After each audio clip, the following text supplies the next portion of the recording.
Assalamualaikum warahmatullahi wabarakatuh. Salam sejahtera untuk kita semua, selalu sehat dan tetap semangat. Perkenalkan, nama saya Teguh Karyono, SPT MSI, nomor induk dosen nasional 0219067001.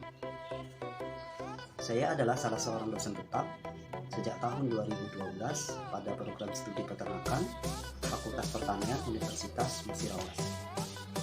Oleh program studi peternakan, saya dipercaya untuk mengampu mata kuliah pengantar ilmu peternakan, ilmu produksi ternak potong, manajemen ternak perah, manajemen ternak potong, dan teknologi pengolahan pakan, yang kesemuanya itu dilaksanakan baik pada semester ganjil maupun di semester genap pada program studi peternakan Universitas Musirawas.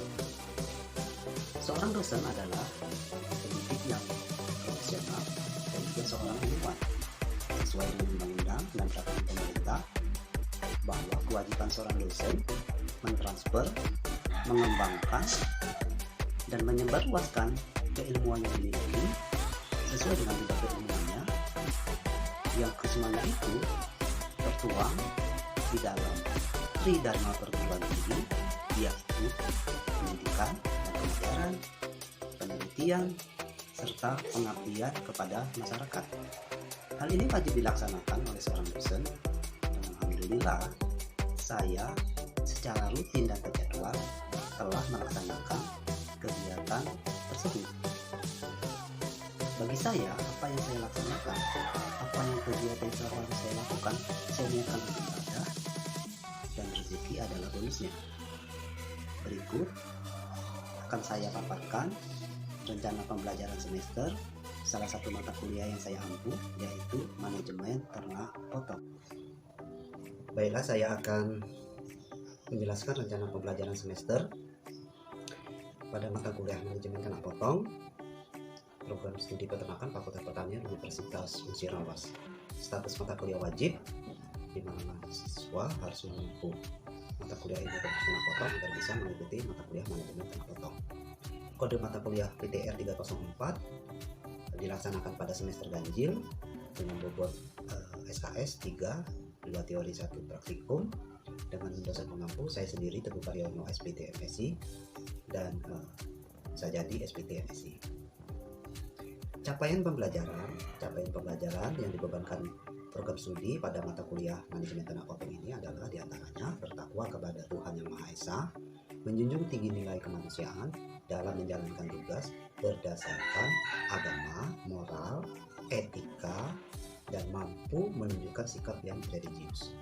Kemudian, menguasai prinsip manajemen ternak potong dan mampu menerapkan teknologi peternakan yang berorientasi pada peningkatan produksi, efisiensi, kualitas, dan keberlanjutan yang dilandasi oleh penguasaan ilmu peternakan yang meliputi pengembangbiakan pakan, pengelolaan hasil, manajemen pemasaran, dan pengorganisasian sistem manajemen ternak potong yang berkelanjutan. Deskripsi mata kuliah manajemen ternak potong ini meliputi ruang lingkup, potensi agrobisnis ternak potong, perencanaan, pelaksanaan, dan evaluasi manajemen ternak potong, pendidikan, perkawinan, kebuntingan, kelahiran, dan penilaian ternak, serta mempelajari perkandangan dan kesehatan ternak, dan juga entrepreneur yang berkaitan dengan analisa usaha bebibitan dan analisa penggemukan. Capaian pembelajaran meliputi sikap dan tata nilai. Pada manajemen ternak potong ini diharapkan mampu menyapai pendapat dan gagasan dalam diskusi kelompok secara santun dan menghargai perbedaan pendapat, berkontribusi dalam diskusi kelompok yang dilakukan. Kemudian mampu merencanakan, merancang, melaksanakan, dan mengevaluasi sistem manajemen ternak potong yang efektif dan efisien baik secara individu maupun kelompok dengan pendekatan multidisiplin, serta menerapkan konsep manajemen ternak potong yang terkini dalam mengembangkan ternak potong dengan memanfaatkan ilmu pengetahuan dan teknologi yang ada untuk mendukung ketahanan pangan. Pengetahuan yang diharapkan dari mempelajari manajemen ternak potong ini adalah mahasiswa mampu memahami pengertian manajemen ternak potong, definisi dan ruang lingkup, meliputi perencanaan, pelaksanaan, evaluasi manajemen ternak potong. Kemudian mahasiswa mampu memahami dan menjelaskan tentang perkawinan, kebuntingan, kelahiran, penyapian, recording, penilaian ternak, serta mampu memahami perkandangan dan kesehatan ternak, sistem pemeliharaan secara intensif, ekstensiv intensif. Selanjutnya mahasiswa mampu memahami akan pentingnya entrepreneur berkaitan dengan analisa, pembibitan, dan penggemukan. Keterampilan yang diharapkan dari mempelajari manajemen ternak potong ini adalah mahasiswa mampu mengaplikasikan LMS dalam pembelajaran manajemen ternak potong. Selanjutnya, mahasiswa mampu mengaji kegiatan pembelajaran manajemen ternak potong berdasarkan pengetahuan yang sudah dipelajarinya. Selanjutnya, mahasiswa mampu memahami dan membuat karya suatu bentuk usaha di bidang ternak potong, khususnya ternak kambing maupun ternak sapi. Berikutnya, mahasiswa mampu menganalisa hasil pembelajaran manajemen ternak potong secara mandiri maupun secara kelompok. Di dalam pembelajaran yang saya lakukan, saya selalu memberikan kesempatan mahasiswa untuk bertanya dan berdiskusi berkaitan dengan manajemen ternak potong ini. Pada setiap akhir materi pembelajaran yang diberikan, saya selalu memberikan tugas-tugas, baik itu tugas individu maupun tugas kelompok.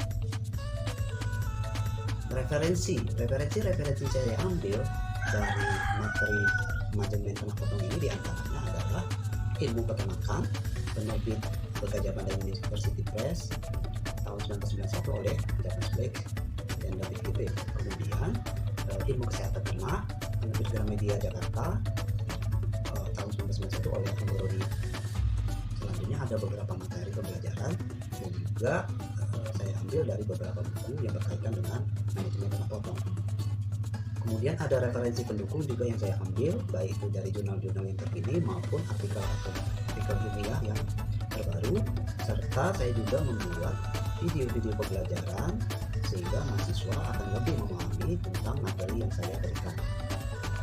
Berikut saya akan memberikan contoh pembelajaran karena suasana sedang suasana pandemi, saya melakukan pembelajaran dengan metode daring Zoom. Baik, Assalamualaikum warahmatullahi wabarakatuh. Selamat pagi. Hari ini kita akan melanjutkan proses pembelajaran dengan mata kuliah manajemen ternak potong, subjudul potensi agrobisnis ternak potong sebagai penghasil lagi.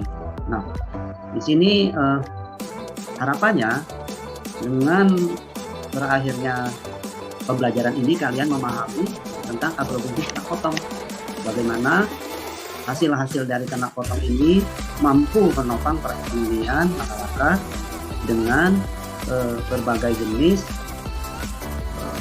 metode yang berkaitan dengan agrobisnis. Misal bahwa ternak potong ini mampu menghasilkan daging, menghasilkan pedek, menghasilkan by-produknya seperti kulit dan lain-lain. Kotorannya misalnya mampu diolah jadi berbagai macam olahan. Ini kaitannya dengan potensi.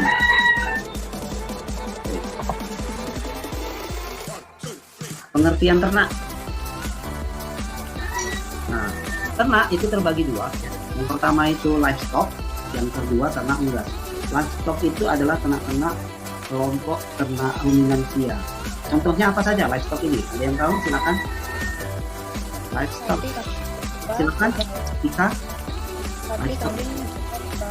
Apa lagi? Sapi, kambing, kerbau, apa lagi? Kuda masuk nggak, Pak? Kuda, boleh, apa lagi?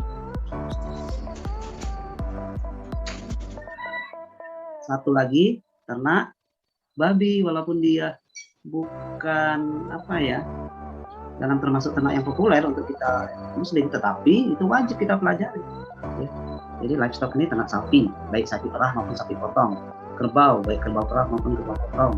Kemudian kambing, baik itu kambing perah maupun kambing potong. Kemudian domba perah maupun domba potong. Seperti itu. Kemudian ternak baru. Kalau unggas, silakan contohnya ternak unggas. Ayam labor, bebek, itik, Lagi? Silakan Asep. Asep. Asep Irawan. Iya. Lagi? Oke, teman yang lain. Ika. Ika, silakan dijawab Ika. ada ayam broiler, Ya. ayam petelur, terus ada puyuh, Ya. bebek, itik, sama burung. Lagi ya, angsa. Oh ya, Jadi itu ya. Jadi beberapa contoh dari pengertian ternak ini. Jadi pengertian ternak itu terkelompok menjadi dua. Ya gampangannya kalau masyarakat umum jelaskan ternak berkaki 4 dan ternak berkaki 2. Ternak berkaki 4 kalau kita livestock ya.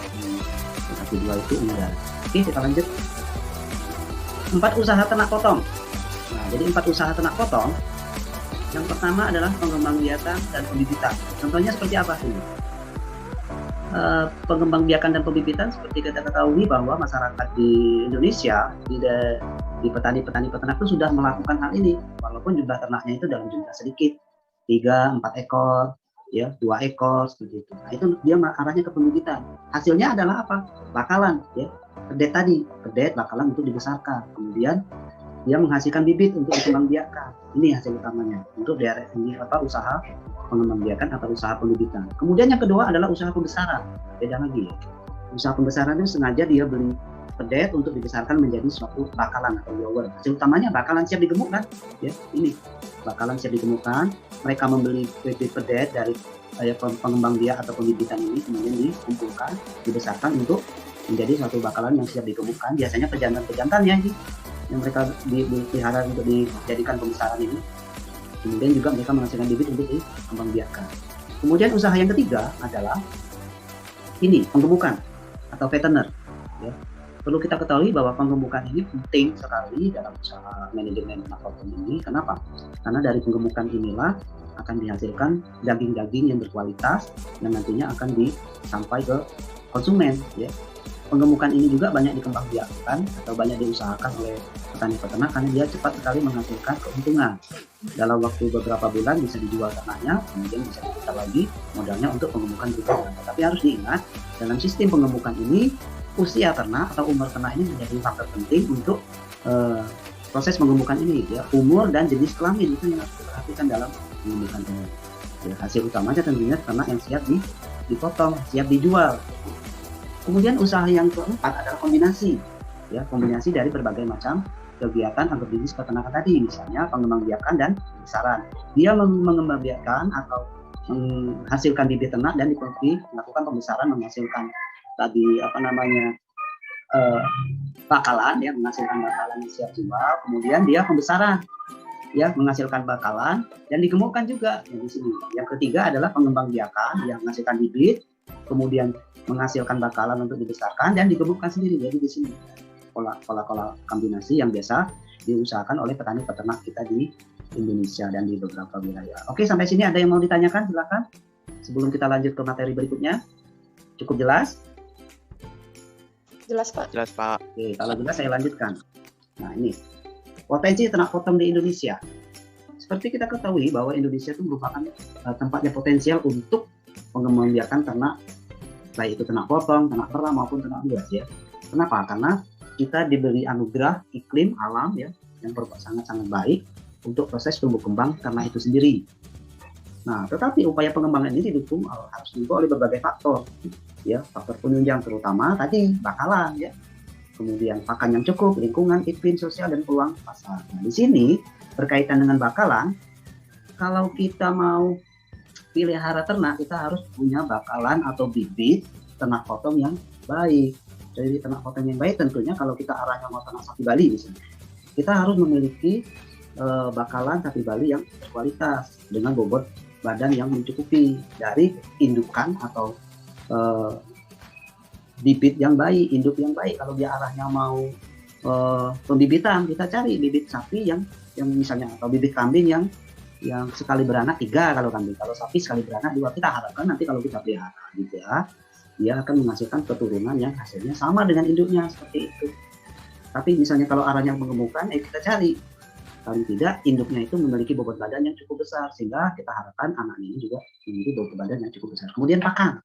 Pakan ini merupakan faktor penting dalam proses manajemen pemeliharaan ternak. Jadi pakannya harus tercukupi, baik itu untuk pokok hidup, kemudian produksi, maupun nanti untuk reproduksinya. Jadi pakan ini kita buat dalam satu formulasi langsung yang cukup untuk tumbuh kembang hidup seekor ternak itu ya.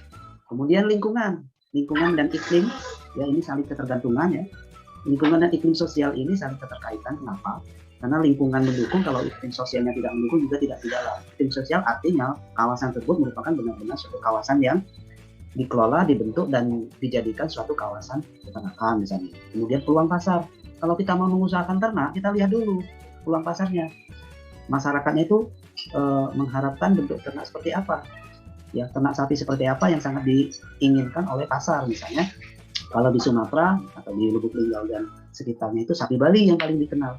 Nah, berarti kita pelihara sapi Bali. Tapi kalau di Jawa itu kebanyakan mereka pelihara sapi PO, sapi Brahman, sapi yang putih-putih itu ya. Kalau kita pelihara sapi Bali, kadang-kadang kurang disukai. Nah, seperti itu. Begitu juga dengan jenis-jenis ternak yang lain. Sampai di sini ada yang mau ditanyakan? Cukup jelas ya? Pak. Iya, silakan. Bayang. Kan kata Bapak tadi kalau di Sumatera ini kebanyakan yang melihara tuh sapinya sapi Bali. Ya. Apa iklim di Sumatera ini nggak cocok sama sapi PO atau Brahma kayak gitu, Pak? Oh ya, bagus sekali pertanyaannya. Jadi di daerah sebahagian Pulau Sumatera itu memang dipelihara jenis sapi Bali. Apakah tidak cocok dengan jenis sapi lain? Tidak cocok. Contohnya kan sekarang sudah mulai didatangkan jenis sapi subtropis, misalnya simental, limosin. Tetapi jenis sapi ongol itu memang jarang, atau hanya di beberapa wilayah Sumatera yang cukup dikenal. Misalnya di Sumatera Barat itu banyak sapi PO. Kemudian di Aceh itu banyak sapi PO. Bahkan di sana hasil persilangan sapi PO dan sapi lokal menghasilkan sapi Aceh seperti itu. Ada, cuman tidak terlalu sepopuler dengan sapi PO atau sapi Brahman di Pulau Jawa. Itu tergantung dari tadi minat pasarnya saja dan arahan dari pemerintah daerah setempat sebenarnya. Ya, sebenarnya iklimnya sangat-sangat cocok di kita. Ya, bahkan ada sedikit kendala sebenarnya, kelemahan dari sapi Bali tersebut. Sapi Bali tidak bisa didampingkan dengan domba seperti itu, karena domba ini akan menghasilkan atau memberikan karier atau bibit penyakit terhadap sapi Bali. Nanti kita pelajari di ilmu kesehatan ternak. Ya, itu kelemahannya. Sehingga di Sumatera, ya, khususnya sentra-sentra sapi Bali itu jarang sekali orang pelihara domba, karena domba ini bisa membawa penyakit bagi ternak sapi Bali. Itu kelemahannya. Jadi orang yang mau ternak domba jadi kesulitan kan. Tapi kalau di Jawa tidak. Ini ada kelebihan dan kekurangannya. Bagus sekali pertanyaan. Silakan kalau ada mau tanya lagi. Cukup jelas, Wayan? Jelas, Pak. Oke, kita lanjut ya. Nah, ini ada pertanyaan wajib dijawab. Jelaskan multiplier efek usaha ternak potong. Jadi maksudnya gini, kita pelihara ternak potong, apa efek yang dapat dihasilkan dari ternak potong itu? Silakan. Kalau kita pelihara ternak potong, apa dampak yang dapat dihasilkan dari usaha ternak potong ini? Misalnya, hasilnya apa saja? Multiplier efek.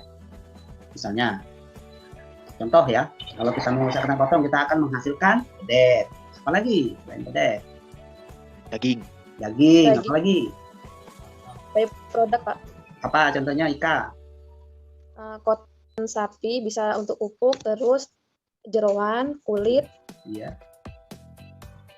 Apa lagi? Multiplier efek ini terbukanya satu tadi ya, yang kalian jelaskan. Kemudian terbukanya peluang pasar. Ya, peluang pasar berkaitan dengan usaha ternak potong ini. Kemudian apalagi? Bakalan, menghasilkan bakalan ternak potong. Terbukanya lagi usaha penggigitan atau penggemukan. Apalagi terbukanya usaha bakso misalnya, ya, penggilingan daging. Nah, ini contoh saja yang nanti bisa kalian gali dari usaha ternak potong ini. Multiplier efek dari usaha ternak potong ini banyak sekali dampak yang bisa didapat oleh masyarakat, ya, selain yang kalian jelaskan tadi. Oke, kita lanjut ya.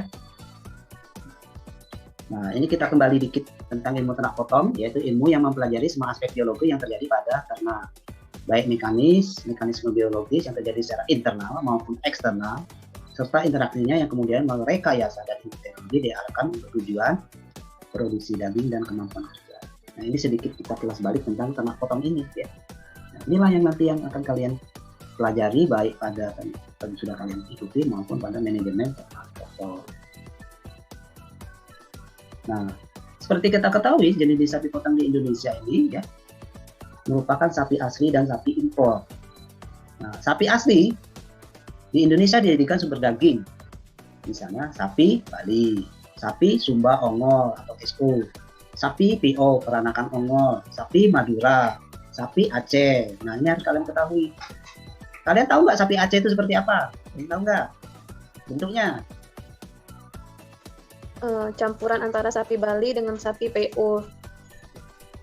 Bentuk fisiknya seperti apa Ika bentuknya? Fisiknya?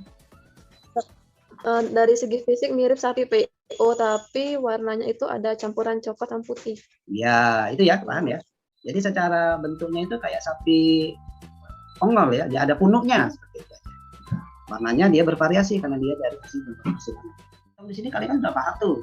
Tuh tipe sapi potong tuh bentuknya harus misalnya kalau dilihat dari samping berbentuk seperti balok 4 persegi panjang. Nah, kalau sapi perah dia harus bentuknya seperti gaji seperti itu ya. Itu yang dikatakan sebagai sapi potong. Kemudian selain bentuk warna kulit misalnya sapi PO itu harus putih, misalnya sapi Brahman kombinasi putih abu-abu atau warna lainnya. Sapi Bali itu harus merah bata seperti itu. Sapi Bali jantan itu harus warnanya hitam ya, hitam keabu-abuan dan harus ada garis kulit. Itu yang harus kalian paham di jenis-jenis sapi. Karena hal ini agar nantinya pada saat kalian terjun ke masyarakat bisa memberikan informasi kepada masyarakat bahwa ini loh jenis-jenis sapi Bali berdasarkan jenis dan bangsanya, sehingga mereka kalau saat memilih bibit untuk diternakan itu paham ya. Saya mau pelihara sapi Bali, tapi yang dibelinya misalnya sapi PO karena ketidaktahuan mereka. Atau mereka mau beli sapi murni sapi Bali, yang dibelinya sapi persilangan ya. Oke, lanjut. Kemudian masalah lokasi berkaitan dengan lokasi pengemukan yang memenuhi syarat ideal. Misalnya kalau arahnya mau pengemukan, ya, karena lokasi ini berkaitan dengan tingkat kenyamanan ternak dalam hal pola kehidupannya, ya. Karena misalnya lokasi harus berada lebih tinggi dari lokasi sekitarnya, misalnya jauh dari pemukiman penduduk seperti itu. Itu lokasi. Kenapa? Karena agar tidak terjadi interaksi gangguan antara ternak dan masyarakat seperti itu ya. Nah, usaha ternak merupakan suatu proses mengombinasikan faktor-faktor produksi berupa lahan, ternak, tenaga kerja, dan juga modal untuk menghasilkan produk peternakan. Jadi harus kalian ingat faktor-faktor produksi apa saja misalnya. Yaitu tadi lahan, tenaga kerja, ternak, dan modal. 4 usaha faktor-faktor produksi: ternak, tenaga kerja, lahan, dan modal. Ini 4 pokok usaha produksi kalau ditanya. Nanti bisa kalian jabarkan sendiri. Kemudian usaha ternak sapi potong tergantung pada 3 unsur pokok: bibit, pakan, dan manajemen. Jadi 3 hal ini saling keterkaitan. Bibit harus memiliki bibit yang berkualitas, pakan harus berkualitas, manajemen atau tata kelolanya itu juga harus baik. Kalau ketiga-tiganya saling bersinergi, itu maka akan menghasilkan sesuatu yang kita harapkan. Usaha ternak juga merupakan suatu kegiatan peternakan di mana peternak dan keluarganya melakukan pemeliharaan ternak dengan tujuan memperoleh hasil dan pendapatan. Hasil dan pendapatan ini dapat diperoleh jika ada sinergi antara bibit, pakan, dan manajemen tadi. Jadi ketiga-tiganya itu harus saling keterkaitan. Kita bibitnya bagus, pakannya bagus, tapi manajemen pengelolaannya tidak bagus, dia tidak akan menghasilkan ternak yang baik. Manajemen bagus, pakan bagus, ternaknya tidak berkualitas atau bibitnya tidak berkualitas, dan juga itu juga tidak baik. Jadi semuanya itu harus seiserasi dan seimbang. Nah, ini tujuan pemeliharaan ternak tadi kan sudah Bapak jelaskan, ada 4 pola tujuan pemeliharaan. Tetapi secara garis besar peternak itu memelihara ternaknya sebagai sumber pendapatan, kemudian protein hewani dan tenaga kerja sebagai penghasil itu. Jadi ada efek-efek yang dapat dihasilkan dari usaha ternak potong ini, ya. Selain sebagai pendapatan, selain protein hewani, tapi juga bisa ternaknya ini kalau di beberapa daerah bisa dipekerjakan, diambil tenaganya untuk membajak sawah. Tapi di beberapa daerah yang sangat-sangat terpencil itu masih ya, tapi kalau di daerah-daerah yang sudah menerapkan teknologi pertanian sudah maju itu sudah jarang digunakan. Tetapi tenaga kerja untuk hewan ini masih digunakan misalnya di sentra-sentra perkebunan tebu.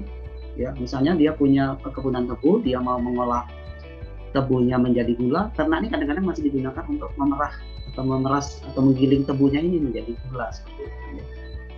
Banyak. Nah, ini Bapak mau tanya nih, gambar ini menggambarkan apa ya? Menginformasikan apa ini? Ada yang tahu? Bayan? Apa nih? Ada gambar lumba-lumba, ada gambar sapi. Sapi, hewan cerdas, Pak. Nah, Niko, Asep, Mbak Sunarti boleh jawab. Apa itu tadi? Ada gambar lumba-lumba, juga ada gambar sapi. Tadi gambar tadi itu bisa kalian jelaskan tidak? Nih, Bapak share lagi ya. Nah, ini menggambarkan apa yuk? Ini ternak apa nih? Ternak sapi. Ternak sapi itu kalau di istilah kita tuh ternak, dia itu menyusui. Mamalia. Nah, ini menyusui tidak? Menyusui, tapi itu hewan air, Pak. Nah, ini sebenarnya walau beda tempat, mereka ini sebenarnya satu jenis, satu sub ya, sama ternak mamalia. Itu saja sebenarnya. Sama-sama ternak mamalia ini. Satu mamalia air, satu mamalia darat. Seperti itu. Oke, bagus. Kita lanjut ya. Kebutuhan hasil ternak tinggi ini kaitannya dengan peluang. Ini data lama sebenarnya. Ini kebutuhan konsumsi masyarakat Indonesia itu 2,14 kg per kapita per tahun. Ini tahun 2002. Mungkin kalau sekarang 2,5 lah ya, 2,5 kilo tuh udah masuk ya. Dalam bentuk olahan maupun dalam bentuk daging ya. Dalam bentuk daging segar maupun daging olahan ini kan karena kebutuhan tahun 2002, ini tahun 2021 artinya mungkin sudah 2,5 kilo sampai 3 kilo kebutuhan masyarakat akan daging ini ya. Sementara swasembada kita sampai sekarang pun belum tercapai. Artinya peluang untuk mengembangbiakkan potong ini sangat-sangat terbuka lebar sebenarnya. Itu peluangnya. Nih, kebutuhan gizi menurut LIPI tahun 2003 ya. Protein per kapita per hari ini gambaran contoh saja ya, yang sampai sekarang pun masih belum terpenuhi ya. Dan kebutuhan protein di negara kita ini masih termasuk yang paling sedikit dibandingkan dengan negara kawasan ASEAN. Ini protein terdiri dari nabati dan protein hewani. 40 gram nabati, 18 gram hewani lagi terbagi menjadi kebutuhan protein hewani dari ikan dan dari ternak. Nah, 6 gram ini dari ternak ini ya, protein ini setara dengan daging, ya, telur dan susu. Nah, ini kalau di total menjadi tadi 23 tadi 2, itu kebutuhan namanya. Total kebutuhan secara ini. Nah, ini contoh saja. Ini kebutuhan, koreksi kebutuhan daging ini tahun 2000 dengan jumlah penduduk 206 juta. Ini tahun 2020. Penduduknya 281 juta orang. Konsumsinya 3,72 3 kilo 72 gram atau 3,72 kilogram per kapita per tahun. Produksi daging 1,04 juta ton per tahun, pemotongan sapi 5,2 juta ekor per tahun, naik 197%. Artinya, maksudnya inilah kebutuhan dari daging yang dipotong per kapita per tahunnya dari populasi ternak yang ada. Kita ini masih 60 sampai 70% itu masih impor daging sapi. Artinya peluang untuk beternak sapi potong ini masih sangat besar karena kebutuhan dagingnya itu per kapitanya sudah naik 3 kilo. Bapak tadi ngomong 2,5, artinya salah saya tadi, sudah sampai 3 kilo kita itu per kapita total. Kebutuhan masyarakat akan daging ini sedang tingginya konsumsi daging tentunya dipengaruhi tingkat perekonomian juga masyarakat yang meningkat ya. Ini kaitan gambaran komoditi ternak, kendala usaha intensif, peluang pasar tinggi, prospek pengembangbiakannya ini. Bibit, pemeliharaan, perkandangan, penyakit, pakan. Dimulai perbaikan manajemen pemeliharaan, seleksi bibit, karantina, masuk ke pemasaran ternak. Nah, ini kaitannya dengan pola-pola produksi tadi. Itu bisa kalian lihat. Nah, tadi sudah Bapak jelaskan bahwa usaha peternakan ternak potong di negara kita sendiri saja masih kurang ya akan daging itu, apalagi pada saat hari raya atau pada saat hari-hari besar seperti keagamaan, itu akan kebutuhan akan daging itu tinggi sehingga harganya menjadi meningkat. Apalagi kebutuhan pasar ekspor ya. Perlu diketahui misalnya sapi-sapi di Aceh itu sebagian besar itu diekspor dulunya. Misalnya pada saat-saat harga turun mereka mengekspor keluar karena harganya juga lebih mahal, lebih menguntungkan dibandingkan yang mereka jual di lokal. Jadi sapi Aceh itu diekspor ke Malaysia ya. Sehingga peluang-peluang pasar prospek ternak potong di Indonesia itu masih sangat terbuka lebar sebenarnya. Bahkan pemerintah pun sudah mencanangkan berbagai program untuk meningkatkan populasi ternak ini, misalnya 1 juta IB seperti itu. Jadi ada program inseminasi buatan yang harus digenjot oleh pemerintah, oleh para inseminator sehingga 1 juta 1.000 semen itu ya. Itu sudah ini. Sebagai gambaran penting peternakan sapi di Indonesia adalah masih tergantung dari suplai luar negeri. Benar tadi. Ini contoh saja ya. Menurut data Asosiasi Produsen Daging dan Pet Doctor Indonesia (APindo) menunjukkan bahwa tidak kurang dari 200.000 ekor sapi bakalan per tahun diimpor dari luar negeri. Nah, ini 200.000 sapi itu bahkan mungkin sekarang lebih tahun 2021. Jadi data Bapak ambil beberapa tahunnya, kalau mungkin lebih dari ini bisa sampai 500.000 ekor sapi diimpor dari luar negeri. Tapi ini masih sangat terbuka lebar peluang pasar untuk mengembangbiakan ternak potong ini ya. Tapi tadi ini udah kita artinya peluang untuk pengembangbiakan industri peternakan sapi potong ini masih sangat terbuka lebar. Oke, sampai sini ada yang ditanyakan? Silakan. Apa saja? Silakan tanya apa saja. Sebelum saya tutup perkuliahan ini.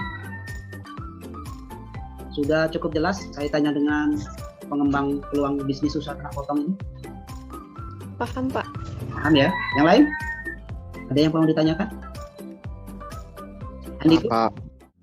Benar, Pak.